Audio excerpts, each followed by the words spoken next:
Hello বন্ধুরা, তোমরা কেমন আছো? আশা করি তোমরা খুব ভালো আছো। আর আমিও খুব ভালো আছি। ডেলি ব্লগ উৎস নতুন একটা ভিডিওতে তোমাদেরকে অনেক অনেক স্বাগত।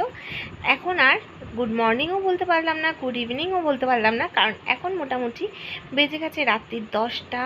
তো আমার ঠিক মনে নেই কটা বাজে, কিন্তু রাত্রির 10টা সাড়ে 10টায় তখন মোটামুটি বেজে গেছিলো। আর এইটা হচ্ছে আজকে জন্মাষ্টমীর একটা ভিডিও। তো দেখো, সন্ধ্যেবেলায় সমস্ত কাজবাজ সব শেষ করে তারপরে রাত্রিবেলা একেবারে গা ফা ধুয়ে একদম চলে এসেছি। আর তারপরে পরে নিয়েছি একটা শাড়ি।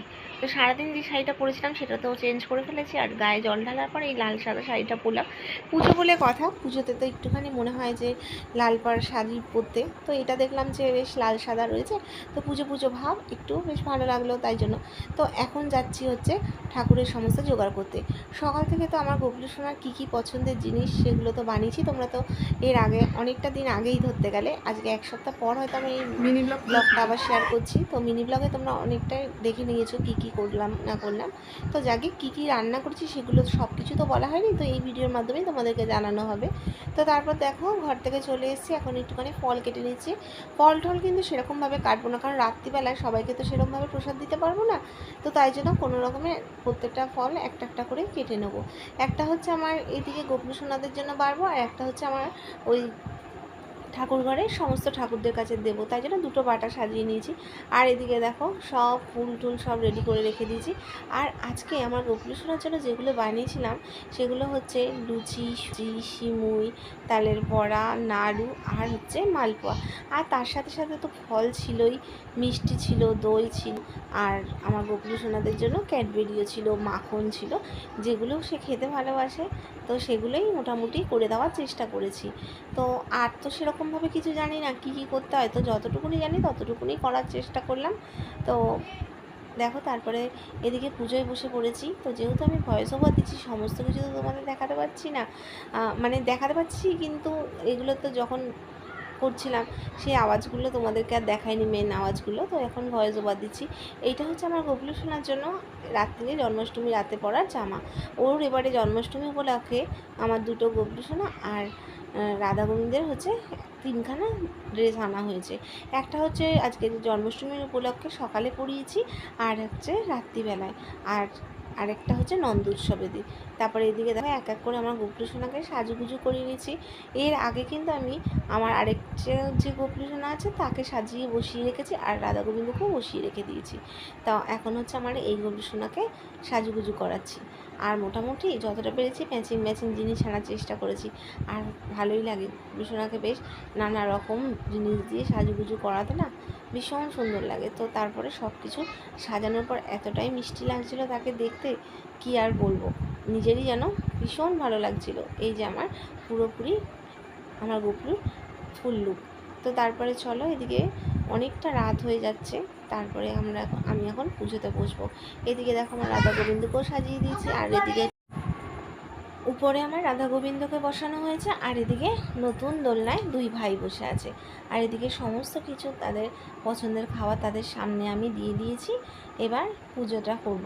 পুজো বলতে আমাদের বাড়িতে তো আর ঠাকুরমশাই এনে পুজো করি না। প্রথম বছর করেছিলাম, যে বছর আমার গোপাল সোনাকে প্রতিষ্ঠা করা হয়েছিল 2021-এ। হ্যাঁ, 21-এ না, 2022-এ আমার গোপাল সোনা আমার বাড়িতে এসে। 2021-এ তো আমার ছোটো মেয়েই হয়েছে, আর তার 1 বছরের জন্মদিনে আমার বান্ধবী আমার গোপাল সোনাকে আমার কোলে দিয়েছে। তো যাই হোক, আমি আমার নিজের মতনই আমি ঘরে যেরকম প্রত্যেক দিন পুজো করি সেরকমভাবে আমার গোপাল সোনাকে একটুখানি আরতি করে নিলাম। তো ঠাকুরমশাই দিয়ে করালে একটু কি অনেকটাই ঝামেলা আমাকে পোহাতে হতো, অতটাও আমার করা সম্ভব ছিল না। তাই জন্য আমি আমার সাধ্য মতন আমি আমার গোপাল সোনাদেরকে সমস্ত কিছু করে দিয়েছি, আর নিজের মন মতন আমি পুজো করে নিয়েছি। তো যাকে, তো ভিডিওটা তোমাদেরকে কেমন লাগলো তোমরা কিন্তু অবশ্যই জানিও। এই নিয়ে আমার বাড়িতে তিনটে বছর আমার জন্মাষ্টমী পালন করা হচ্ছে। বিয়ের আগে পালন করতাম বাপের বাড়িতে, তারপরে মাঝখানে বেশ কয়েকটা বছর বন্ধ হয়ে গেছিলো, আবার সেই ফিরে এসছে আমার গোপাল সোনা যেহেতু আমার বাড়িতে এসছে, তারপর থেকে আমার আবার জন্মাষ্টমীর উপোস শুরু হয়েছে। তো যাক, মনের মতন করে আজকে একটুখানি করতে পারলাম। এটা 1 বছর ধরে ভেবে ভেবে রাখি আমার গবলুদের জন্মাষ্টমীর দিনকে আমি কি করব। তো আজকে এই বছরটা যতটা পেরেছি মনের আশা অনেকটা পূরণ করেছি। তো তোমরা কিন্তু অবশ্যই জানিও ভিডিওটা আমার কেমন লাগলো।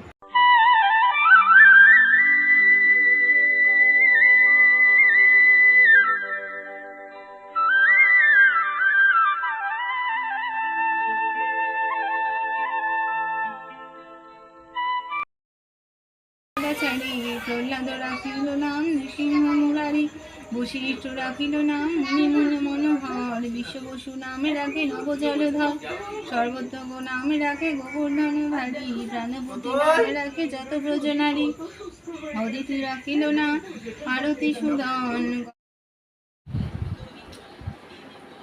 অনেকটা সময় পর, সারা দিন পর, অনেকটা সময় কি সারাটা দিন পর তোমাদের সামনে ক্যামেরার সামনে এসে হাজির হলাম। আজকে সারাটা দিন ক্যামেরার সামনে আসার সুযোগই হয়নি। ক্যামেরার পিছন থেকে, ক্যামেরার পিছনে আমাকে হয়তো তোমরা ক্যামেরায় দেখেছো, কিন্তু তোমাদের সাথে কোনো রকমভাবে কথা বলতে পারিনি। আর আজকে অনেকটা দিন পর একটা ব্লগ নিয়ে এসে হাজির হয়েছে। আর তোমাদের মোটামুটি মিনি ব্লগ তোমরা দেখে নিয়েছে যে কোন কিসের ভিডিও আমি করছি। তো কোনো কারণ ছাড়া এখন আর ভিডিও করা হচ্ছে না, কারণ আমি কোনো কন্টেন্ট খুঁজে পাচ্ছি না। তো তাই জন্য আর সত্যি কথা বলতে প্রচুর ব্যস্ত, মেয়েদেরকে নিয়ে আমি সত্যি অনেকটাই ব্যস্ত। তাই জন্য এখন আর সেরকমভাবে ভিডিও করতে পারছি না। ভিডিও করতে পারলেও হচ্ছে এডিটের প্রবলেম, কারণ সময় লাগে, তাই না? এডিট করতে যারা এইসব লাইনে আছে তারা অবশ্যই জানে যে এডিট করতে তাদের কতটা প্রয়োজন, মানে সময়ের প্রয়োজন। তো যাকে আজকে কি বলবো, সবার আগে তোমাদেরকে জানাই জন্মাষ্টমীর অনেক অনেক শুভেচ্ছা। আর আজকে বলতে আজকে বলতে গেলে কালকেই হয়ে গেছে, কারণ 12টা বেজে গেছে। তো কালকে জানানোটা দরকার ছিল, কিন্তু আমি শুধু সকাল থেকে তোমাদের সাথে কোনো কথা বলতে পারিনি, এতটাই ব্যস্ত ছিলাম। তার শরীরটাও খুব একটা ভালো নেই, তাই জন্য মানে আর ভালো লাগছিল না। তো করেছি যতটা পেরেছি, তোমাদের সাথে মিনি ব্লগ শেয়ার করেছি। আর এই বড় ব্লগটা জানি না কবে আবার এডিট করে তোমাদের সামনে হাজির করতে পারবো। তো কালকে আবার ভোরবেলায় উঠতে হবে, কারণ কালকে হচ্ছে নন্দোৎসব। তো তোমাদেরকে তো দেখালাম আজকের দিনটা কিভাবে কাটালাম। আজকে অনেকটা আশা করেছিলাম আমার বন্ধুর জন্য কী কী করবো, সেগুলো যাই হোক বেশি না হলেও একটু আধটু হলেও পূরণ করতে পেরেছি। ঠাকুর করে যেন আমি আরও আগে যেন বেশি করে আমার গবলুর জন্য কিছু করতে পারি, আমি এটাই চাই। আমি গবলুকে সবসময় বলি যে আমাকে সুস্থ রাখবে, তাহলে আমি হয়তো তার জন্য সব কিছু করতে পারবো। তা যাকে আজকে অনেকটাই আশা পূর্ণ হয়েছে। আর দেখো, যে শাড়িটা পরেছিলাম এখনও চেঞ্জ করিনি, তার কারণ হচ্ছে এটা পরে তো মোটামুটি পুজো আচ্ছা করেছি, সচরাচর সবাইকে দেওয়া দিয়েই করেছি। তো শাড়িটা তো এমনিই তো লটর পটর হয়ে গেছে, তা ভাবলাম যে একেবারে একটুখানি খেয়ে তারপরে ছাড়বো। আর আজকে রাত্রিবেলা খাওয়া হচ্ছে এই দেখো লুচি আর ঘুগনি। তো প্রসাদ খেয়েছি মিষ্টি, এতটাই মিষ্টি খেয়েছি, মুখটা একদম সারাদিন উপোসের পর মিষ্টি খেলে কীরকম হতে পারে। আমি মিষ্টি খেতে ভালোবাসি, কিন্তু তবুও একটু ঝাল খাই, তারপর আবার দেখবো মিষ্টি খেতে ইচ্ছে করবে, তাই জন্য একটু লুচি ঘুগনি বলেছি। আজকে রাত্রি বাজে এখন 1:30, বুঝতে পারছো? এখন শুলে আমার শরীরটার ভিতরে আর কী হবে। আর কালকে হচ্ছে মেয়েকে স্কুলে পাঠাতেই হবে, ওদের এখন খাতা দেখানো শুরু হবে, নোটিশ দিয়ে দিয়েছে। তো যাকে এখন তাড়াতাড়ি করে খাওয়া দাওয়া সেরে ড্রেসটা চেঞ্জ করে শোবো। ফ্রেশ মানে ড্রেসটা চেঞ্জ করার পর শুলে না একেবারে নিজেকে মানে একটা শান্তি বোধ লাগে। তো এখন আর কী বলবো, তোমাদেরকে তো যতটা পারলাম তোমাদেরকে দেখানোর চেষ্টা করলাম। কালকে আবার দেখি কালকেও কতটা কী পারবো। কালকে তো আর মেয়ে থাকবে না, কালকে আমাকেই যদি হয়, কালকে আমাকেই করতে হবে। তো কালকে আবার নন্দোৎসব আছে, একটু ভোগ রান্না করে দেবো। তো অনেক কিছুই ইচ্ছা আছে, দেখি কতটা পারি আর তোমাদের সাথে সেটা শেয়ার করবো।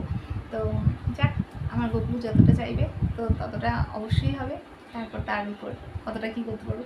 তো তাহলে চলো, এখন আর বেশি বক করবো না, রাত্রি 1:30 বাজে, এখন তাড়াতাড়ি করে একটু আধটু খেয়ে নিই, কারণ এখন বেশি যদি ভরপেট খাই শরীরটা আরও খারাপ করবে। আবার কালকে ভোরবেলা উঠতে হবে, ঘুমটাও সেরকমভাবে হবে না। ভোরবেলা বলতে কখন ঘুম আমি বুঝতে পারছি না, এখন শুলে একদম মরা।